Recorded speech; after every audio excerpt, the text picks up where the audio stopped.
Assalamualaikum warahmatullahi wabarakatuh. Selamat datang lagi di Cerita Untung. Seperti biasa ya, kita selalu nih untuk Channel kita selalu menyebarkan hal-hal yang bersifat cinta. Nah, makanya supaya kalian juga selalu mendapatkan cinta, boleh langsung subscribe dulu aja di channel kita di Cerita Untung, nyalain lonceng kalian dan pastinya bisa share juga ke teman-teman kalian. Nah, seperti teman-teman tahu ada playlist kita mengenai diaspora, yaitu kalau jodoh nggak kemana ya. Beberapa negara udah kita wawancara bagaimana kehidupan mereka, bagaimana di keluarganya, ada shock culture apa enggak gitu ya. Jepang udah, Prancis udah, Jerman udah, Rusia udah, Palestina udah, kayak berbagai negara hampir ya. Mesir juga udah. Mesir udah. Nah, kali ini kita mau jalan-jalan ke suatu negara yang indah banget, Masya Allah. Ini tempatnya tempat favorit kita juga sebenarnya ya. Nah, sebelum kita langsung ngobrol sama... Udah ditelepon aja dari negara mana itu ya, Bang? Jadi sebelum kita ngobrol, kita lihat dulu profilnya berikut ya. Oke, saya angkat telepon dulu.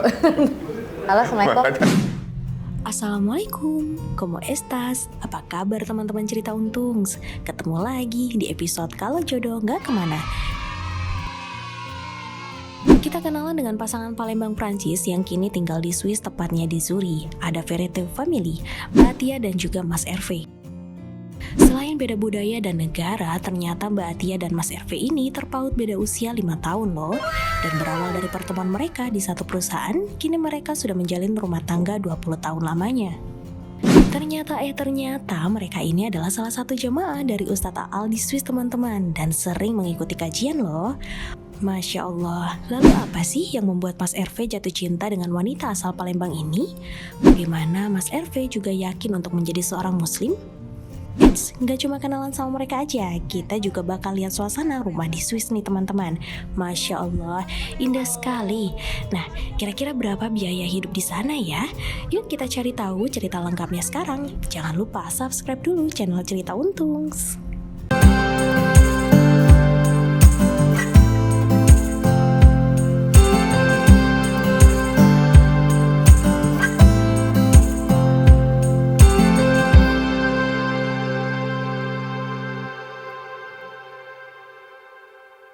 Oke, kalau gitu langsung aja, ini dia pasangan kita dari Swiss.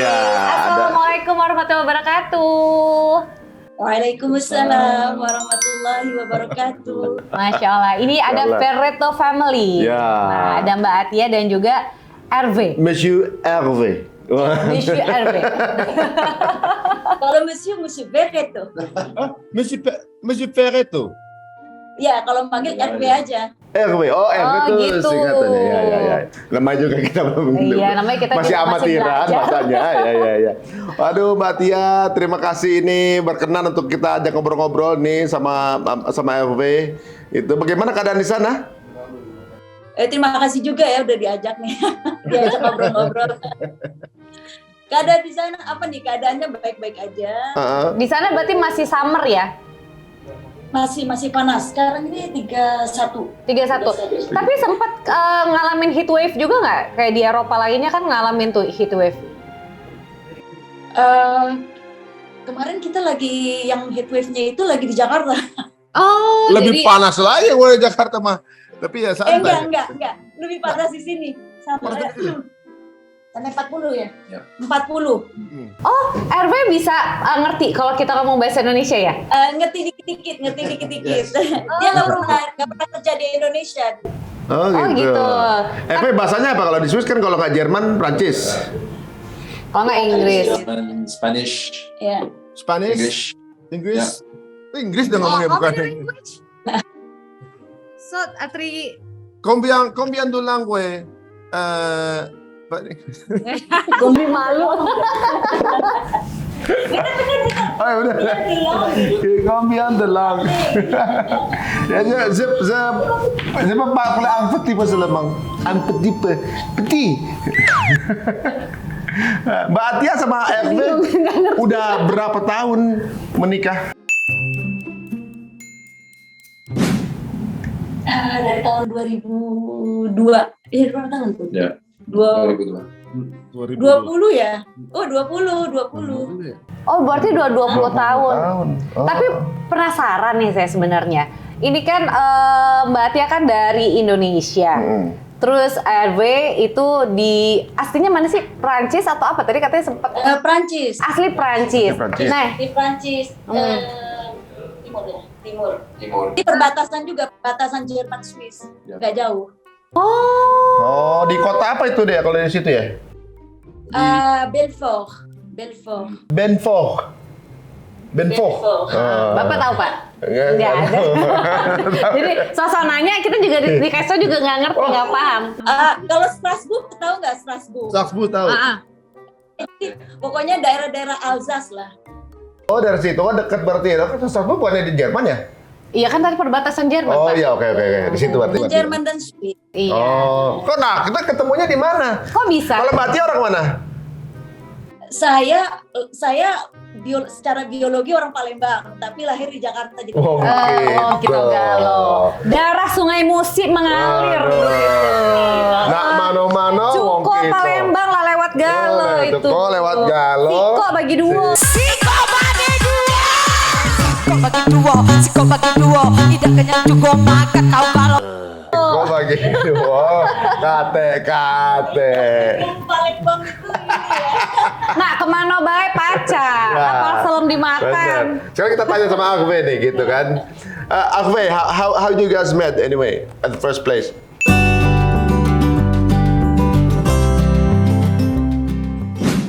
We met in France actually, In the office. in the office. Atia was awarded how do we call it? A scholarship to From come France, to yeah. Europe, to France actually, to after the master degree to continue studies in France. And during these studies, she had to have somewhat 6 months as a training training. in a French company, and this is where we met. So you work there? Yeah, I actually I was actually working in this company, and this is where we met. Oh, jadi Ya. Mbak Atia tuh pacaran sama bosnya dulu barangkali. Enggak, lain. Enggak, Oh, bukan. bosnya. Bukan. Kita sama-sama equal. Kan gini, jadi dulu aku memang kerja di perusahaan yang sama tapi di Jakarta. Heeh. Oh, jadi memang ditugaskan ke Ke sana. Prancis gitu. Enggak, tapi enggak ditugaskan. Jadi pada saat aku dapat beasiswa dari pemerintah Prancis untuk ambil S2 seperti MBA, terus aku kan disuruh training. Jadi karena udah kenal, di sana juga enggak segampang itu untuk job training ya, orang mahasiswa gitu job training kalau di perusahaan-perusahaan besar kalau kita tidak punya kenalan. Nah, karena aku kerja udah lama di Jakarta dan aku banyak temen, jadi tinggal angkat telepon, gue mau training nih gitu. Oh, jadi dimudahkan lah gitu ya. Oh, iya. Dimudahkan, malah dapat mobil lagi. Oh, Waduh. enak banget. Masih ada lagi nggak kayak gitu? Saya mau sih. Saya dulu di sana susah hidupnya. jadi tiap weekend, jadi mulai Jumat sampai nanti baru dibalikin Senin pagi dapat mobil. Ya nggak apa-apa juga seru kali ya. sih, tetap aja ya. Waduh. Tapi kenapa dari berbagai negara yang ada, kenapa pilihannya di Prancis? Nah, itu jodoh. Nah, Karena kan aku juga di kantor kan ada berbagai macam negara kan, waktu di Jakarta pun gitu kan. Terus ya nggak tahu deh, tapi yang lucunya memang kayaknya sudah jalannya ya, semua itu serba mudah gitu loh.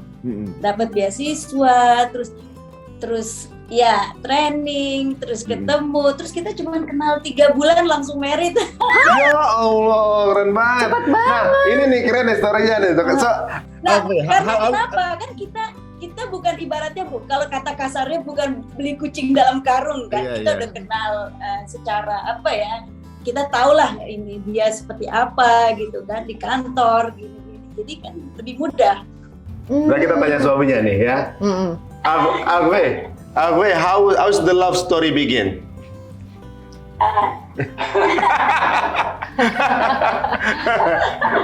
What do you want to hear? Everything. So when the first time you met her, what is your first impression? In what occasion? Actually, Oh, this is not the first time I met Ati. she already visited, I think 1 year or 2 years back. 2 years back. Oh, Ya, Waktu itu aku bisnis trip ke Paris.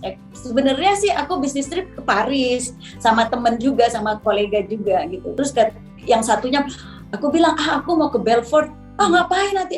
Biar kenal-kenal teman-teman yang di Belfort gitu. Jadi komunikasi itu kan lebih enak kalau kita ketemu face to face kan. Terus aku enggak, ya udah aku stay, kamu balik aja ke Indonesia gitu kan. Terus aku stay, aku ke Belfort gitu. Oh, Ini jadi ada papasan. Ya. Aku sama bosnya dia kan gitu. Oh, tapi selama 2 tahun itu, kan sempat papasan tuh. Sempat ada terjadi conversation nggak sih di antara? Ada listrik nggak gitu? Nggak ada. Nggak ada. Sama sekali nggak ada. Tapi lucunya waktu aku bikin, padahal dia nggak ikut dalam meeting ya. Pas aku bikin meeting report, kok aku tulis nama dia gitu loh. Terus aku ingetnya baru buka file, loh kok ada nama, ngapain aku nulis nama dia gitu. Padahal dia nggak ikut meeting kan. Aku hanya sama bosnya, terus sama yang in charge untuk Indonesia kan gitu. Jadi siapa nih? Sama dia. Jadi siapa yang suka duluan? Between you two, which one is got a crush first? Say again? Yeah, between you two, who fell in love at the first time? Yes. I don't think we can ask this question really this way. I mean the first visit, I remember that first visit, but it was a very fast visit because I was busy, so I could not actually spend some time with Adi and my boss at the time. So for some reasons, 2 years after, then she visited again. Okay. As part of the studies, and then she had to stay longer. Stay longer. Yeah, and this is where I think we really started to know each other, to spend some time together, and the relationship develops, I would say, step by step, because every day we had the opportunity to meet, to discuss, and to know better each other. So I think that's the way the relationship has developed really. It's not like from one day to the other, oh yeah, this is like my wife for the future. It's really a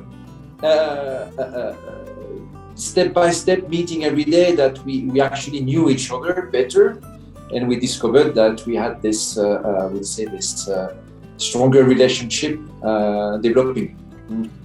Oh my. So how the love starts and grow at work ya. Dan itu Di office. Dan itu tumbuh dengan sendirinya gitu ya, karena sering ketemu, akhirnya lebih sering diskusi tiap hari, jadi tumbuhlah tanpa disengaja gitu ya. Tiba-tiba butterflies itu ada gitu ya.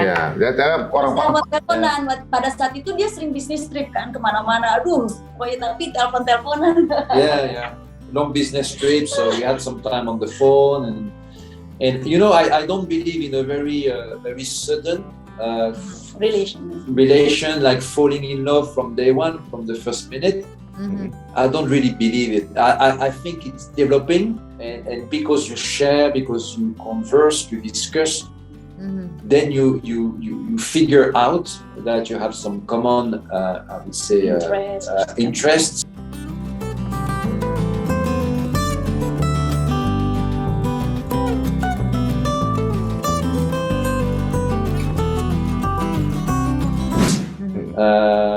And then the relationship developed really this way. That's the way I'm seeing it. So it develops in 6 months, about 6 months. No, 3 August. months since. We are itu. We really spent some time very much Tapi together. kita pas 3 ininya, months. pas jadinya itu dari bulan September. Yes. Oh, jadi love needs Let's say- process. Itu. Proses, Yeah. So it took some months. Yeah. Tapi itu bisa dibilang kalian udah kayak status pacaran gitu, atau emang udah deket-deket aja kayak udah sama-sama kawan gitu? Sebelumnya deket-deket aja sebelumnya, tapi pas September itu dari Mei ya, pas September baru jadi gitu. Jadinya jadian atau langsung married? Jadi ya udah jadi deket banget gitu. Udah mikirin untuk ke depan gitu. Untuk married, untuk punya anak, begitu deh udah mulai. Mbak Atia, ini pertanyaan yang mungkin cukup banyak orang nanya juga gitu ya. Pertama, negara Prancis gitu ya, apalagi kita tahu Prancis itu kan emang negara yang penuh cinta gitu ya, romantic city cinta, gitu ya. kan. Terus juga tapi terbilang bisa dikatakan bahwa Prancis itu banyak yang open relationship. Jadi mereka di situ ya hubungan gitu ya, tapi ya udah segitu karena memang di situ kan lumayan agak Maksudnya gimana ya? nggak semua suka menikah gitu. Iya gitu. Oh. Pandangannya kan lebih banyak yang ya udah yang penting gue having fun atau apa. Nah, ini menarik gitu. Karena kan saya taunya tadi Swiss gitu kan. Ternyata backgroundnya sebenarnya Prancis dan ketemunya di situ juga gitu. Nah, itu gimana akhirnya bisa memutuskan untuk serius Udah gitu, gitu? Arvinya tipenya juga yang kalau cinta tuh butuh proses gitu ya. Beda gitu ya. Kayak Iya. kita pikir kan udah apa namanya? Soalnya kayak suka teman-teman udah tuh, gitu. teman-teman kita yang tinggal di situ rata-rata ya udah gitu. Emang hidupnya ya santai Itu gitu. Ya, karena aku kan juga udah umur kan pada saat itu. Jadi karir terus beasiswa, terus umur. Dia lebih muda dari aku loh. Oh ya? Berapa tahun? Dia lebih muda 5 tahun lebih malah. Oh gitu. Oh iya, nggak kelihatan deh. Nggak But kelihatan. I didn't know. Oh iya. Terus pas lagi akad nikah ya. Oh, kamu ternyata lebih muda dari aku gitu. Ternyata. I didn't know because she was looking so young. Oh iya. She looks so young ya. Yeah, she looked very young, you know. Looks like 17 years. Maybe not, but at least 10 years. I think 10 years less. Yes, you can Yes. say. at least 10 Dulu years. sekarang pada tua. So dia ada di diskon 10 tahun lah ya, diskon 10 years. Karena aku juga udah berumur kan, terus aku pengen relation itu ada arahnya ya kan, bukan spend time for nothing gitu kan. Terus aku tanya, ini tujuannya kemana? Oh, itu Soalnya gitu. Wah, the point tuh gitu. yang Poin dia mau- Tino Plembang langsung duluan dia. Iya, tujuan baik. Tuh baik. Terus jawabannya apa? Terus aku tanya kan, ini mau kemana nih kita? Terus aku bilang, aku soalnya mau merit, terus mau punya anak, aku bilang gitu.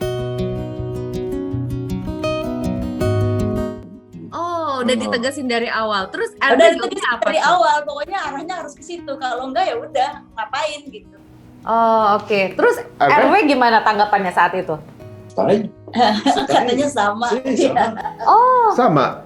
emang niatnya emang ke situ juga ya? I think Oh, it was the time. I Iya, think it was nanti the memang mungkin tanya. Yeah, yes. Oh, gitu. ya itulah So, kalau misalnya orang diperjodohkan ya, emang berjodoh ya gitu, dipertemukan lah gitu ya. So orang yang I'm tepat. wondering, Arve, how is Indonesian lady compared to any woman that you met on your life? You met you met many ladies from other countries or probably Yes. from France. Yeah. It's different kind. Probably she could be the first Indonesian lady, you know. So how's the Yeah, difference?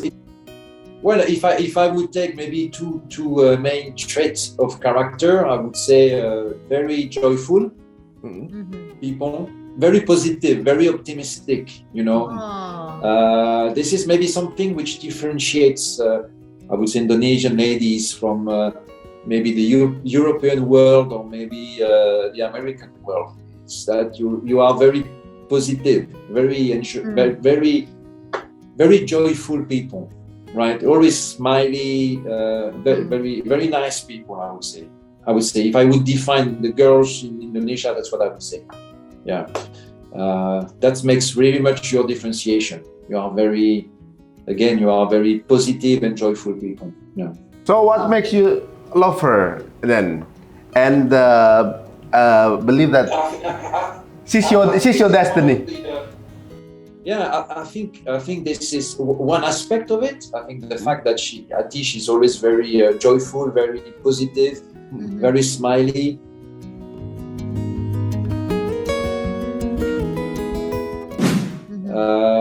She always tries to find the positive side on everything, which is very, very important.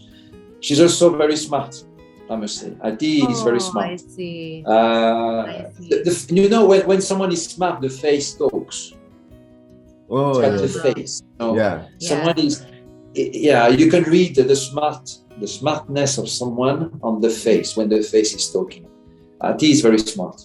Oh, Masya Masya Allah. Allah. Aduh. Itu ya, ternyata luar biasa nih ya. Yang dilihat dari Mate RW tentang Mbak Atia ini luar biasa. Pertama dilihatnya, wah ini wanita yang smart banget nih gitu ya. Waduh. Nah, bagaimana respon keluarga Mbak Atia? Waktu Mbak Atia udah kayaknya nikah nih sama Arbe nih. Gitu. Respon keluarga saya, keluarganya Arbe apa keluarga aku? Mbak Tia dulu. Mbak Atia dulu deh. Oh, ya waktu itu kan aku masih kuliah ya kan, terus ya maksudnya tinggal sendiri, terus pas ceritanya sih waktu bulan Desember ya, jadi baru relation kita 3 bulan, dia mau kenal dengan keluarga di Indonesia. Terus aku udah balik kan karena udah selesai sekolah. Terus pas dia mau kenalan, maksudnya mau kenal, terus cerita gimana, terus aku bilang aku mau balik lagi ke sana. Hah? Balik apaan katanya gitu, kok gini. Akhirnya kita dikawinin. Oh, karena Mbak Atia mau pulang, that's why langsung di-propose untuk langsung merit aja deh. Ini mah settingan Mbak Atia kayaknya, Dani settingan nih kayaknya biar kesini. Enggak. Terus udah ya, terus kalau keluarga bilang, oh udah nggak bisa kayak gitu, kamu harus secara Islam dulu harus menikah, nanti terserah mau ngapain kayak gitu. Pokoknya secara Islam sudah sah gitu. Akhirnya dia kaget juga, harus masuk Islam, harus menikah. Adat pakai baju adat apa? Konsekuensi. Konsekuensi. Konsekuensi nikah sama Om Palembang. Nah itulah emang. Berarti waktu itu nikah di mana tuh? Di Prancis atau di Indonesia? Di Jakarta. Hanya secara masuk Islam, menikah gitu. Terus kita mau ngurusin KUA, terus kayaknya agak ribet karena waktu kita juga nggak banyak kan. Harus balik lagi karena ada meeting keluarga di Prancis, jadi harus pergi cepat, terus ngurusin ini, minta ini, udah nggak usah deh. Pokoknya anyway aku bilang gitu. Penasaran sama Arbe ini ya. Before you met Mbak Atia, have you ever heard Indonesia before? Not so much, I must say. Not so much. Yeah, but I mean, if I look at my working experience, traveling experience before meeting Ati, I think most of my, I would say, experience was on the west side of the world. So I've traveled much more, of course, in Europe, but as well in the Americas. So that was more my experience at the time. Indonesia, yes, I knew Indonesia, but more like a traveler, meaning I knew the big place like Bali. Yeah, right? But Jakarta, it was just a name for me. I've never been to Jakarta before. I visited big cities in Asia, again, for business trips, like Kuala Lumpur, New Delhi, Bangkok, but never, I would say, for visiting as a tourist. I would say. So that was the first time you went to Jakarta with Mbak Atia? Oh yeah, with Ati, yes, absolutely. Dia udah 4 kali sebelum sama aku, dia udah 4 kali ke Bali. Oh, ke Bali aja tapi ya? Which I must say gave me a first impression of the way Indonesians are, even if it was a little bit, I would say, biased as we say in English, because Bali is, I would say, a bit different compared to the rest of Indonesia, I would say. Iya, karena tempat liburan lah. Iya, tempat turis ya. So so very limited experience with Indonesia before. Very limited. So that was the first time you met Mbak Atia's family as well, yeah. And then after you met the family and they asked you to marry her. So what do you want to say about that? Well, I think it went actually very fast, no? Yeah, very fast. The purpose of the trip was also for that, because at the end of the day, in 2002 we were discussing with Ati the administrative situation. You cannot live either in Europe or in Indonesia without any paperwork. Right, you need your papers, and it's becoming a difficult, I would say, exercise if you want to each time be, let's say, compliant to the rules. So the way to go was really to accelerate the marriage, the wedding. That was the sort of reasons for the first visit Indonesia, was to do that, because obviously the intention was for us to live in France at the time. Iya. Jadi maksudnya harus ada ini dari keluarga gitu, jadi harus gitulah dari keluargaku gitu untuk bisa merit gitu. Oh, tapi keluarganya Arve ikut ke Indonesia nggak? Enggak pada saat itu kan rencananya kan memang belum untuk merit. Belum merit emang. Oh iya. Mau ngurus-ngurus yang lain dulu kan. Keluargaku yang meminta begitu, keluargaku. Ya mau memang udah langsung lah pokoknya. Relation tanpa ada ya gitulah, hidup bersama itu nggak ada kan di keluarga. Iya. Harus resmi gitu ya. Resmi. Harus secara Islam aja ya, enggak. Secara sipil terserah gitu. Terserah kita. Ngapain terserah, yang penting secara Islam sudah.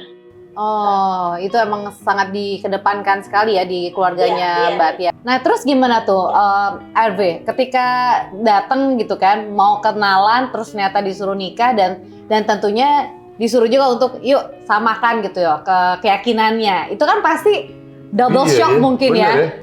What we were saying in French is that the objective was obviously first to meet the family. It's clear. Understand the environment where IT grew, where she was educated, and sisters, brothers, close relatives.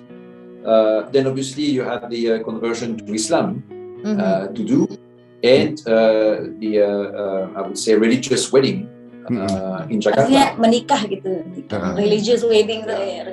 So that was the main, I would say, the three main objectives for the trip in Jakarta.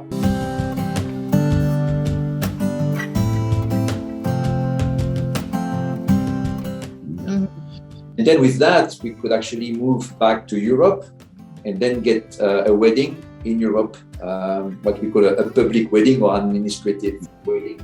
Oh, berarti abis itu di Indonesia cuma untuk secara Islam aja, terus balik ke sana administratifnya, berarti langsung di. Iya, tapi agak jeda juga ya, agak 7 bulan lah setelah. Waduh, tapi unik juga ya. Hervé, when you went to Indonesia with your girlfriend and then you went back to Europe with your wives. Yes. You went. Kita nggak barengan datangnya. Nggak barengan? Enggak, aku duluan, terus dia menyusul. Oh, gitu. That's Tapi correct. balik. You're absolutely right. I came to Indonesia without a wife, and I came back with a wife. Yeah. Yes. So you got the souvenir. From a religious perspective, from an Islam perspective, yes, I did that. That's correct. Yes. Maksudnya secara Islam dia sudah membawa istri, tapi secara hukum di Prancis kan belum. Belum. Gitu ya. Jadi agak bingung ya mungkin untuk Arve mungkin bingung ya, karena kan kalau biasanya di sana ya semua serba sipil lah gitu ya, harus ada administratifnya dan lain sebagainya. Nah terus gimana nih selama perjalanan gitu ya, berarti kan setelah ke Indonesia menikah, terus berarti kan langsung kembali ke Prancis, itu langsung berdua atau pergi sendiri-sendiri juga waktu ke Prancis? Oh enggak, berdua itu. Setelah akhirnya resmi dengan Hervé gitu, sempet gak sih ngalamin culture shock gitu? The differences, the culture differences gitu? Enggak, karena aku bisa bahasa Prancis. Oh, I see. Itu yang memudahkan ya, berarti bahasa itu satu yang penting ya? Bahasa, jadi aku nggak ada apa ya, komunikasi lancar dengan keluarganya, dengan ya gitu, nggak ada masalah gitu. Oh. Iya, kan katanya banyak yang bilang gitu kan, French guy is a romantic guy gitu. Aslinya gimana? Oh, ini. Tis. Contohnya apa? Contohnya? Apa sih itu? Aku juga penasaran. Kesel banget deh, tulisan-tulisan dia ya nggak di ini ya, di capture gitu loh, di screenshot kayak apa, tapi nggak kepikiran tuh. Oh, suka tulis. Iya, bagus banget deh. Pernah sempat aku temen ya, ada temen sama-sama kita training, cowok juga sih. Terus aku kasih lihat, ini, wih gila bagus banget nih. Orang Prancis yang bilang gitu ya. Oh, contohnya dong, bacain dong. Banget ya. Aduh, aku itu udah tahun 2002. Oh. Enggak, itu kan 2002. Sampai sekarang masih romantis apa berkurang? Oh, sekarang sih nggak pernah tulis-tulis lagi. Tulisannya tulisan. Kalau sekarang kan ngomong. Iya. Ngomong aja kan udah sebelah-sebelahan. Enggak, kali ada hari special day, surprise, apa candlelight dinner, apa gitu. Oh iya. Surprise. Dari pertama-tama ya. On the early marriage ya, it happens on the early marriage.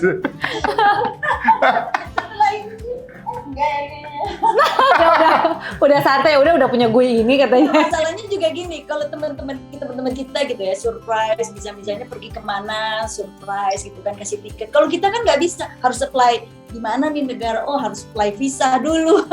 Oh, ketahuan. Iya. Iya, benar-benar susah deh itu, susah. Nah, tapi kalau sekarang Mbak Tia tuh berarti udah warga negara sana atau masih Indonesia sih?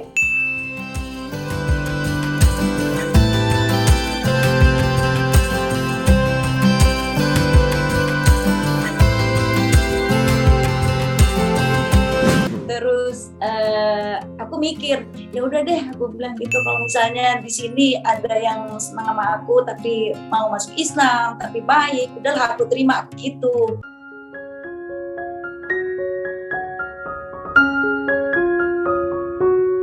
Nah, oh ya ini dapur ya berantakan ya. Jadi Wah, ini seru nggak banget. apa-apa ya, maklum ya. Soalnya kindergartennya kita kalau kita suka ya duduk-duduk kan ngafe-ngafe di sini. Wah, seru sih. Aduh. Seru ngafe-ngafe. banget. Kayaknya besok nanya sama Mbak Tia rumah-rumah di situ yang dikontrakin buat kalau Oke. traveling gimana gitu. Airbnb gitu. Ini Danau Zuri ya?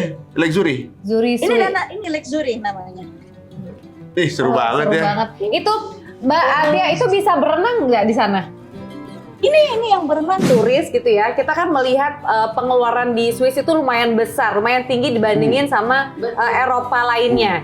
Nah, itu gimana tuh? Mungkin bisa ceritain juga dong. Iya dong. 125. Oh iya, waduh, gede juga ya. 125 juta per month. Oh, berbulan. Nah, teman-teman kalau yang lihat ini dan kepengen lihat kayak tadi Mbak, ada Langsung aja lake, ya. ada view, bagus tempatnya gitu. Ya jelas aja ya. Makanya kerja. Juga tergantung, itu juga yang kecil yang nggak bagus. Kalau yang mau bagus sih bisa sampai 13.000.